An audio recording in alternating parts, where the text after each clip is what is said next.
Hoje nós vamos falar sobre um dos filósofos mais impactantes, controversos e, ao mesmo tempo, mal compreendidos da história, Friedrich Nietzsche. Um pensador que desafiou as bases da moral, da religião, da cultura e da própria noção de verdade no Ocidente.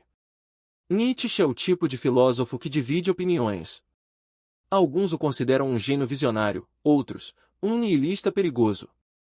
Mas, acima de tudo, ele foi alguém que teve coragem de olhar para o mundo, e para a vida humana, sem ilusões. Ele nos força a fazer perguntas desconfortáveis: o que dá sentido à nossa existência? Podemos viver sem verdades absolutas? Temos coragem de criar nossos próprios valores? Nietzsche não era um filósofo de gabinete, isolado em teorias abstratas. Sua filosofia era visceral, poética, intensa. Ele escrevia com o sangue, como ele mesmo dizia. Em vez de construir sistemas, ele derrubava certezas. Em vez de oferecer conforto, ele oferecia confrontos. Entender Nietzsche não é só estudar um autor. É encarar uma verdadeira jornada de questionamento interior. É se colocar frente a frente com a responsabilidade de viver de forma autêntica, sem se esconder atrás de crenças herdadas ou normas impostas. Então, quem foi esse homem que declarou a morte de Deus, que falava de um além do homem e que propunha o desafio do eterno retorno? O que ele quis dizer com tudo isso? E por que, mais de um século após sua morte, ele ainda incomoda, inspira e fascina tantas pessoas? Vamos descobrir isso agora. Friedrich Nietzsche foi um filósofo, filólogo, poeta e pensador alemão nascido em 15 de outubro de 1844, na pequena cidade de Rocking, na Prússia, hoje Alemanha. Desde cedo, demonstrou grande talento intelectual, principalmente para línguas clássicas como o grego e o latim. Aos 24 anos, tornou-se professor de filologia clássica na Universidade da Basileia, na Suíça, um feito notável para alguém tão jovem. Mas Nietzsche não se encaixava bem na academia tradicional. Sua mente inquieta e crítica logo o levou a questionar não apenas as interpretações literárias da antiguidade, mas também os fundamentos culturais, morais e religiosos da sociedade ocidental.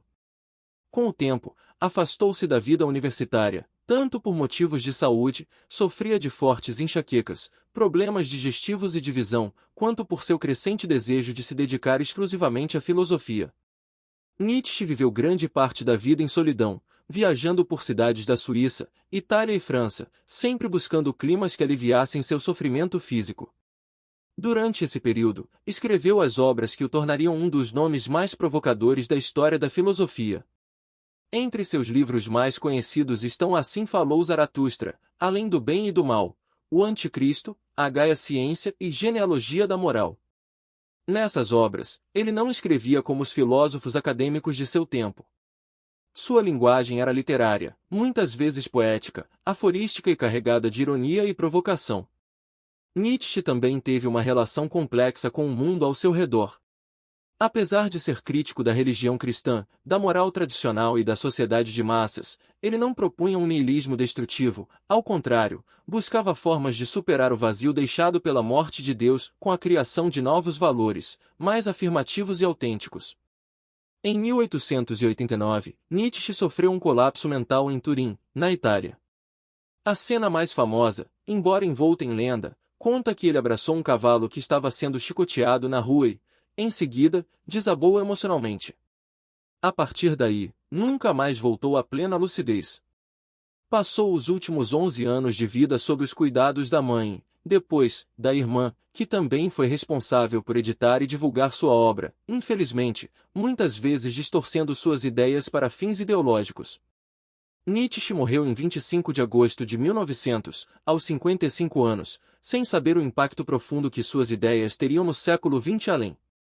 Influenciou pensadores como Freud, Jung, Foucault, Camus, Sartre, e até mesmo movimentos artísticos, literários e culturais. Hoje, ele é considerado um dos maiores críticos da modernidade, e um pensador que nos convida, mais do que tudo, a pensar por conta própria, mesmo que isso nos leve a lugares desconfortáveis. As ideias de Nietzsche são profundas, desafiadoras e muitas vezes desconcertantes. Ele não era um filósofo que oferecia respostas prontas, mas alguém que lançava perguntas cortantes, como quem sacode uma estrutura antiga para ver o que sobra de pé. Um dos conceitos mais famosos, e mais mal interpretados, é a frase "Deus está morto".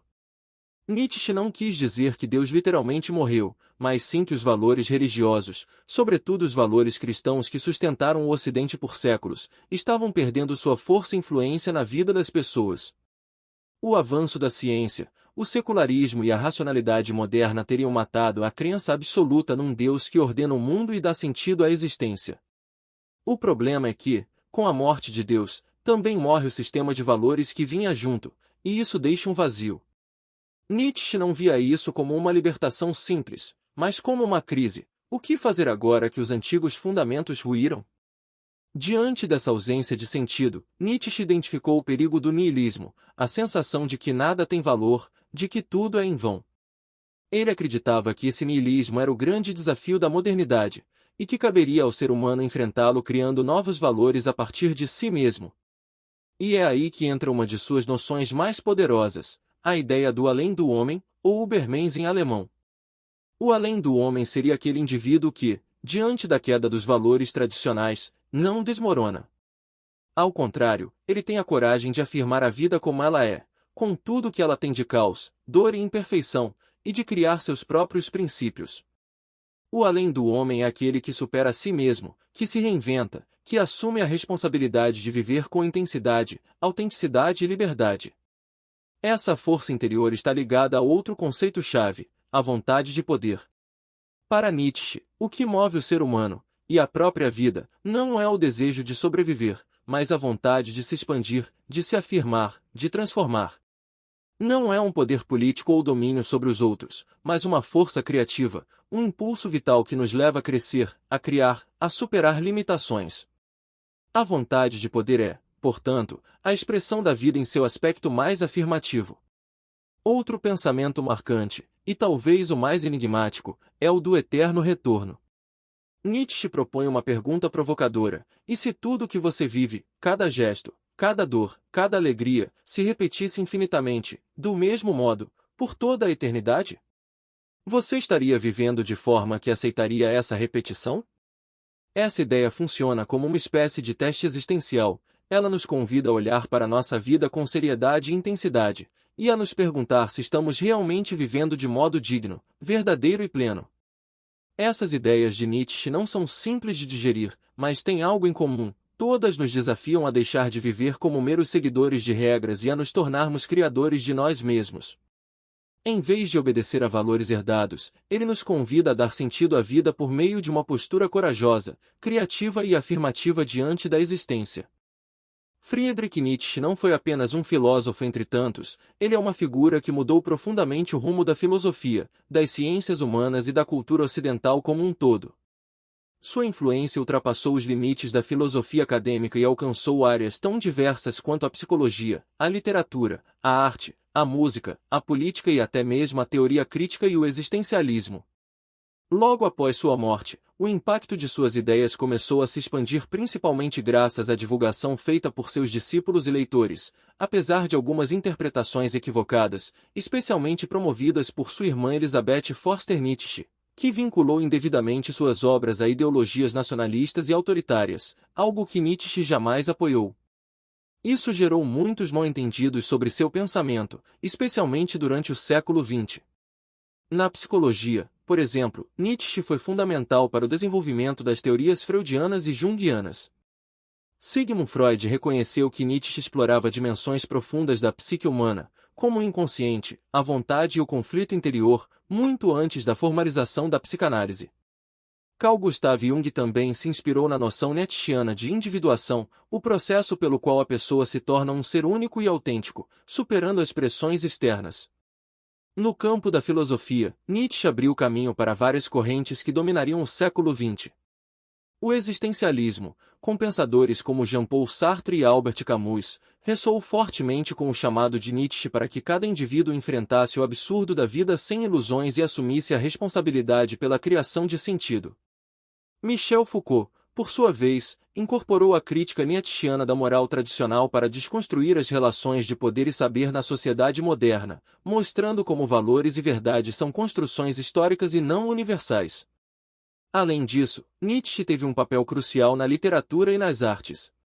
Escritores como Franz Kafka, Thomas Mann e Hermann Hesse foram influenciados por sua filosofia, especialmente pela crítica à moral convencional e pelo chamado à autotransformação. Na música, compositores como Richard Strauss e até mesmo bandas contemporâneas encontraram inspiração em seus temas de superação, tragédia e criação. Politicamente, a influência de Nietzsche é mais controversa. Seu conceito do além do homem e da vontade de poder foi distorcido por regimes autoritários, especialmente o nazismo, que usaram suas ideias para justificar ideais racistas e totalitários. Contudo, estudiosos sérios destacam que Nietzsche rejeitava o nacionalismo, o antissemitismo e o totalitarismo. Ele valorizava a liberdade individual e a criatividade, e seu pensamento foi apropriado de maneira errada para fins políticos. Hoje, o estudo crítico de sua obra busca resgatar essas diferenças fundamentais. Finalmente, a relevância de Nietzsche permanece muito viva porque suas reflexões sobre a crise dos valores, o niilismo, a autenticidade e o sentido da vida continuam centrais para os debates contemporâneos. Vivemos numa época em que as certezas tradicionais são constantemente questionadas, e suas provocações nos convidam a pensar além das soluções fáceis e dos dogmas. Nietzsche nos lembra que a vida é um desafio contínuo de autocriação, que o verdadeiro valor está em assumir a responsabilidade por si mesmo e que, mesmo diante do caos e da incerteza, é possível viver com coragem e paixão. Para finalizar, podemos dizer que Friedrich Nietzsche foi muito mais do que um filósofo que apenas questionou velhas verdades. Ele foi um verdadeiro revolucionário do pensamento. Suas ideias continuam provocando e instigando porque falam diretamente aos dilemas mais profundos da existência humana. Nietzsche não se contentava em analisar o mundo à distância, ele queria que cada um de nós confrontasse as próprias limitações, medos e contradições para poder se transformar.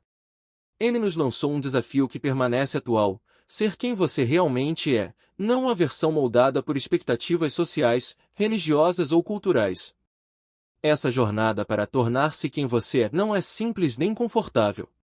Exige coragem para questionar tudo aquilo que foi dado como certo, disposição para enfrentar o vazio deixado pela perda de valores absolutos, e uma força interior capaz de criar sentido a partir do nada. Nietzsche nos lembra que a vida não é um caminho reto nem uma sequência de certezas, mas uma luta constante, um processo de superação e reinvenção. Para ele, o sofrimento, a dúvida e o conflito não são obstáculos a serem evitados, mas partes essenciais do crescimento e da afirmação da própria existência. Ao final dessa jornada, somos convidados a olhar para a vida com intensidade e responsabilidade, abraçando o que ela tem de belo e doloroso, sabendo que a única verdade que realmente importa é a que criamos para nós mesmos. Mais do que um pensador do passado, Nietzsche é um companheiro de quem busca viver plenamente, desafiando as convenções, rompendo limites e, sobretudo, celebrando a liberdade de ser.